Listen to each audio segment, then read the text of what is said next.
Tonight we're going to talk about conflict. We're going to talk about conflict in a group, actually.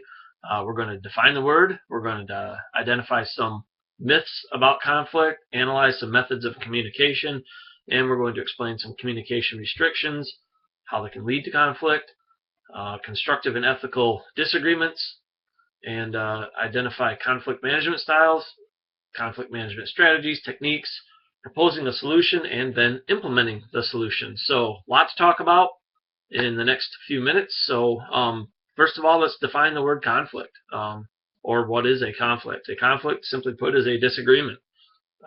It's something that can occur when there's some level of difference in opinion, difference in positions between two people, an individual and their own inner thoughts, two groups of people, people inside of a group, so on and so forth.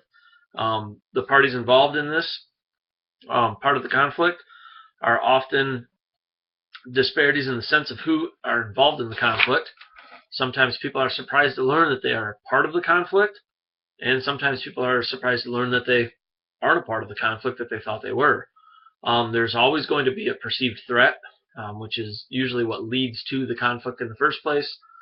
Something based on perception, where people respond to this perceived threat rather than the actual true threat that is facing them. That has a lot to do with why a conflict would start. There's always going to be needs, interests, or concerns. Simply stated, there are always needs to be addressed within the conflict, mentally, emotionally, physically, depending on the situation. And in addition to that, the needs that are generally presented, the substantive needs. Now that we have a good understanding of some of the pieces, the core pieces of a conflict, we can define exactly what the conflict is. One of the things here says a conflict is more than a mere disagreement. It's a situation in which people perceive a threat. Physical, emotional, power, status, etc. Different points would make that up to their well-being. As such, it is a meaningful experience. I love that. Meaningful experience in people's lives. Not to be shrugged off by a mere, it will pass. Great words here. Basically, what we're sitting there hearing and reading is the fact that a conflict is a good thing. It can be a good thing. It can be learned from and should not be looked away from as something that's just going to pass by and, hey, if I walk away, it's got to end. So participants in conflicts tend to respond on the basis of their perception. As such, people will filter their perceptions and reactions through their values, their cultures, beliefs, the information, their experience, gender, and other variables. Conflict responses are both filled with ideas and feelings that can be very strong and powerful guides to our sense of possible solutions. So a lot of who you are and what you are made up of has a lot to do with how you respond to a conflict, how you perceive threats, and so on and so forth. As in any problem, conflicts contain substantive procedural and psychological dimensions to be negotiated. So there's a lot that goes into the conflict that needs to be drawn out during the conflict so the conflict can be solved.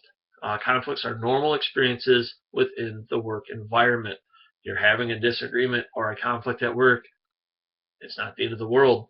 It's happened in the past, happening at work. It will happen in the future. So what types of conflict are there?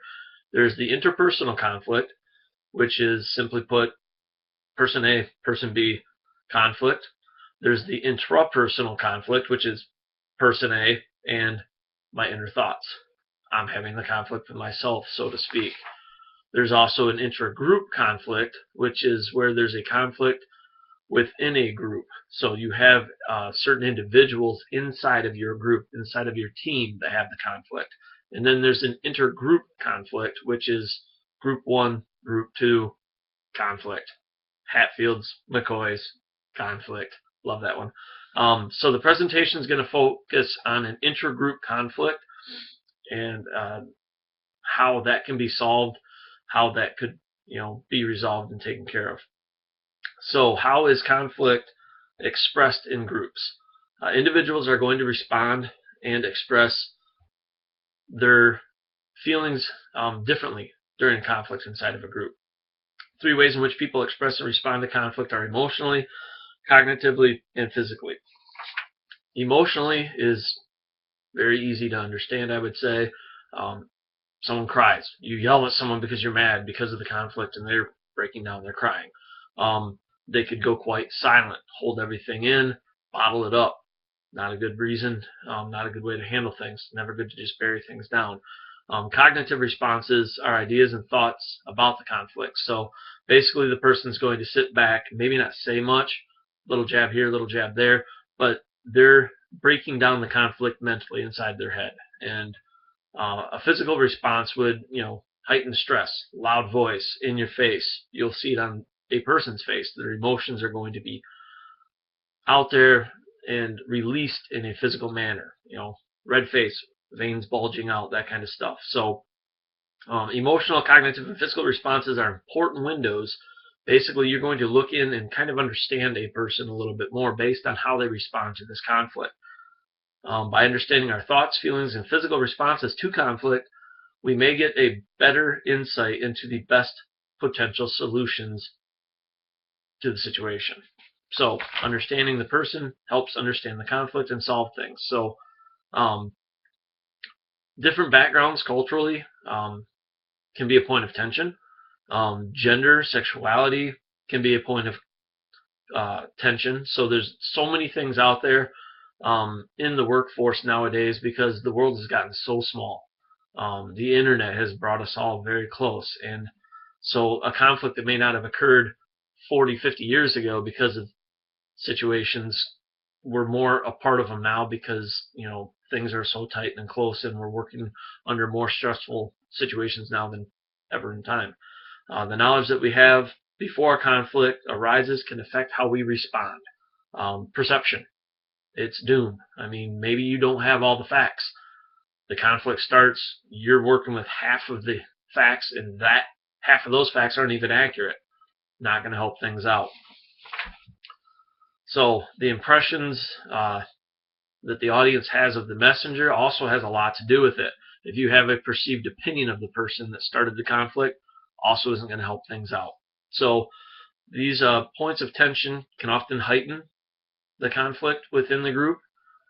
These factors conspire to form perceptual filters through which we experience conflict. As a result, our reactions to the threat and dilemma posed by the conflict should be anticipated to include varying understandings of the situation. So this means that we need to anticipate that in many conflicts there will be a significant misunderstanding of each other's perceptions, needs, and feelings. Now that we have defined what a conflict is, how we can come about it in a work group, let's consider some myths. Thank you.